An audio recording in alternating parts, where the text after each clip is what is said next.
it paid for by some of the stupidest business people on the planet.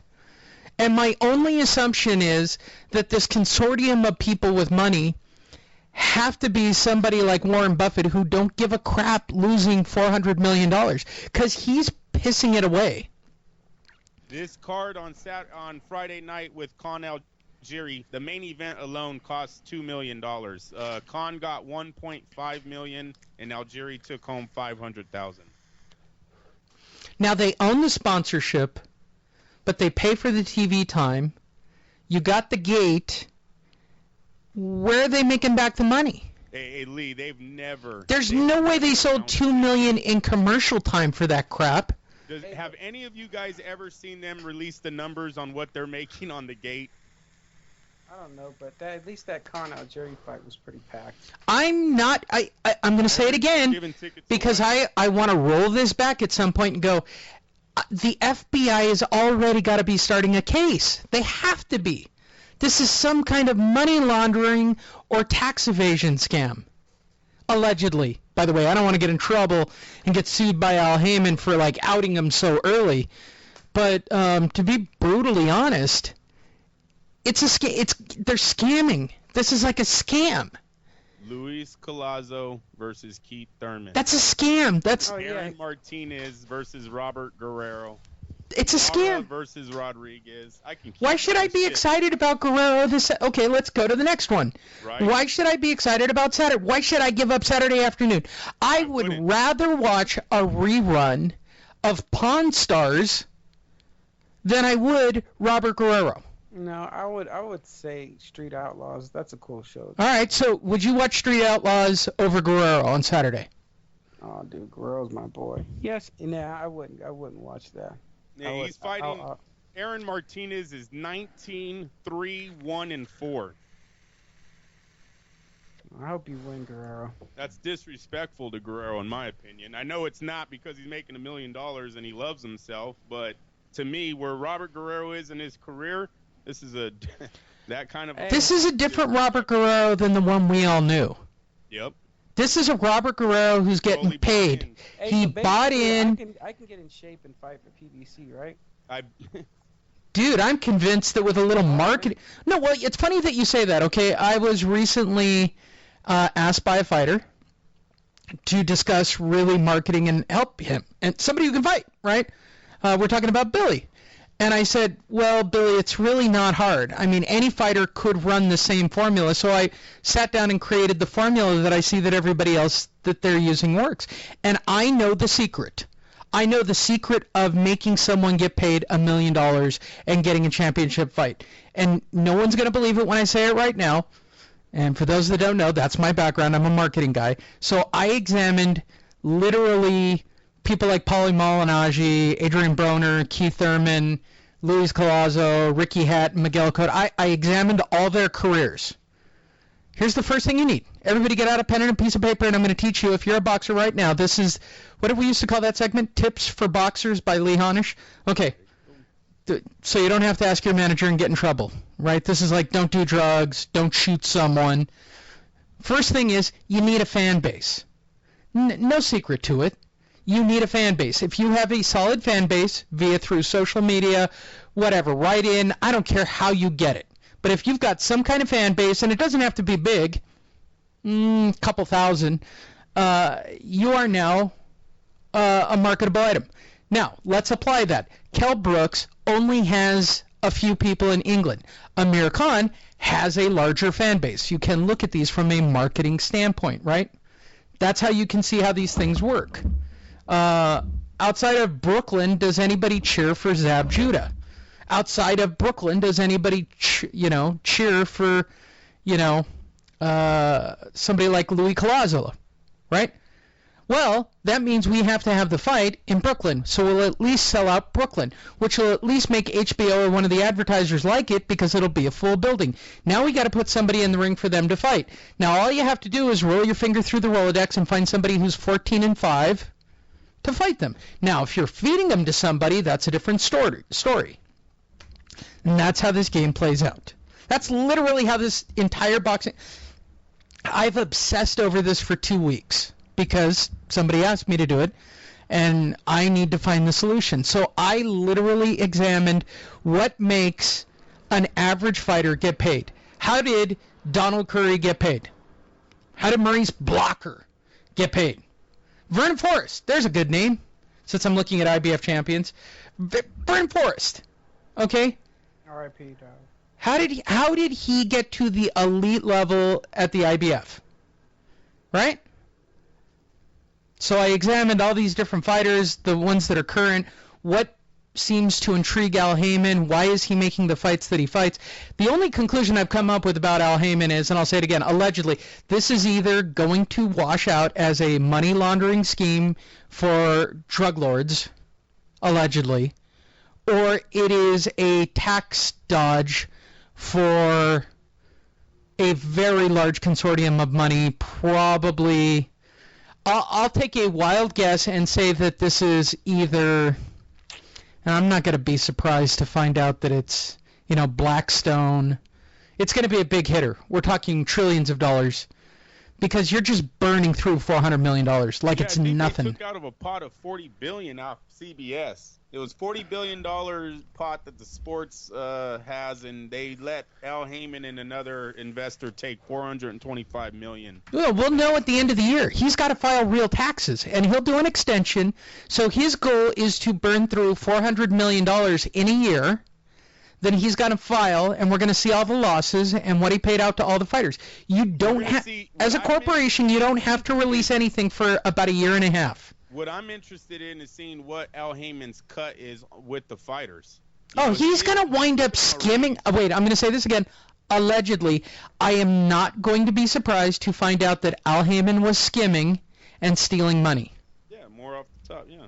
It looks good on paper, but, what is he taking after it's all said and done? I'd like to know how much they have left of the $400 million at this point. I hate you, Amir Khan. I hate all of these guys. I hate discussing this. What? Okay, I was all in on the Al Haymon concept. Yeah, it should be like the UFC. Just get the guys in the top 10 to keep fighting each other until we have a champion. And Lee, seriously, this is all we can talk about when you have matches like what we're about to see on Saturday afternoon, what we're going to see next Friday with Lara Rodriguez. These are sparring matches. There's nothing to sell here. Lee, I'm one of the best sellers in boxing. I sold the fans Guerrero versus Mayweather, okay? I love this sport. I have nothing for Guerrero versus Martinez. What am I supposed to do? Aaron Martinez just got knocked out by Josito Lopez. Once again, I'm pushing for Lopez to get the shot at Mayweather over Khan. Lee. But there's nothing Hold here. on. What are we supposed to say about He's on a roll. Rodriguez? How are we supposed to sell this fight? Easy. The card girls will be naked. Yeah, that would sell it. There's nothing to sell. I can't even take the risk. You want to know how I knew that the boxing at the D was going to be good, Andrew? And by the way, go to the Fight Net Radio archives and listen to my recap of each of the fights. Here's how I knew that the fights would be good. The ring card girls were ugly as sin. Therefore, the only thing that could happen was having great fights. Now, if you have bad fights and ugly ring card girls, that is a piss-poor evening. Amir Khan, you suck. Come on, Gail. Pull it off. Hey, Andrew, should I go to the casino and put something on Gail? At plus 400, I don't see it being a bad bet. Miguel Cotto has failed his fans before. If you look at the Austin Trout fight, I think it's a good bet. I really do. He's got a 3-inch height advantage. He's got about a 4-inch, I believe, reach advantage. It's something like Cotto's like 68 to 72. Plus 400 ain't that far off. Plus 400? Yeah. What is it? No, I'm just saying it's not that. It's not like they're gonna say it's gonna be a blowout. I mean, plus 400. A 4-1 favorite? Yeah. It's kind of high. It's kind of high. Yeah. No, it's not plus 1,200 like that other night. Come on, Gail. Hey, Daniel Gail, if you pull it off, sir, God bless you. You won the lotto ticket. I promise you. I think PBC should be embarrassed if Cotto Gil outdoes Khan versus Algieri. But see, that's my whole gig. Like, my whole gig is All right, let's look at this from the other perspective, right? I'm gonna play devil's advocate and play Al Heyman and go, hey, these guys like Guerrero, even though they were put in to fight beasts, you were in a position to win that fight. You had a chance. You knew what you signed for. This guy that's fighting Guerrero. This is a career-making moment for whatever his name is. The guy that I will never know the name of, the guy that will never fight again after this fight. What's his name? Molina? Aaron Martinez. Whatever. Sparring. Whatever. Let's just call him Tubba, okay? Because that's what he is. All right? So Tubba's got an opportunity to knock out Guerrero and make a name for himself. And that should be at its core what boxing is all about. Now, here's the problem that I have. I believe that this thing is so rigged, and I'll use the word allegedly again, that I don't believe that even if this guy had the skill to beat Guerrero, he'd be allowed to beat Guerrero because they'd pay him enough to hit the canvas. Because they're making Guerrero big enough because he's got a name, and the Mexican community likes him, and he's got a good story. We can get one more fight out of him so somebody can beat the crap out of him again. Tubba. This is going to be big for Guerrero. He did 3.3 million views against Thurman. But he lost. I mean, at the end of the day, he lost. I believe if Guerrero does over 1 million views, this just is more evidence of he's fighting in the wrong market. I think Robert Guerrero's above this market, and we're going to see on Saturday night. I'm going to say this, and if there are any Robert Guerrero fans listening, as well as Robert himself, and I'm pretty much going to assure that this means Robert's never going to do the show again. After what I say, just call it like it is. I'm going to call it straight up as it is. Robert Guerrero, at this point in his career, is a straight up filthy hoe. Well, I won't go that far, but damn, Lee. The guy who was walking for charity and doing the stuff for the kids and doing whatever, he saw the light of day. His dad slapped the taste out of his mouth, and he is all about the Benjamins. He might as well get the flashy ring gear and get the catchphrase and the hashtag and the porno movie out. Okay? Because he is an Al Heyman, and I'll say the word correctly, he's Al Heyman's boy. And that's, you know what, that's not fair. You know what? You're not Al Heyman's boy. You're Al Heyman's bitch. Okay? So Guerrero wins Saturday, right? Unless he falls down on the way to the ring. Willie, he's fighting a guy that has, 4 knockouts and has lost Tubba. 2 of his last 3 matches. It's a guy that I should be fighting. Okay? Toto win? I'm gonna know. I picked the upset for Saturday night, bro. You want me to jump right into that? No, I don't have Cotto winning. Lee? Does Guerrero win?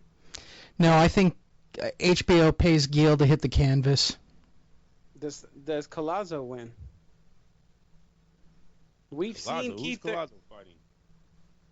Oh, and that's the following week. No, that's the following week. You're a week ahead. We only have to worry about 2 fixed fights. Yeah. I'm going with the upset. I'm going with Gale.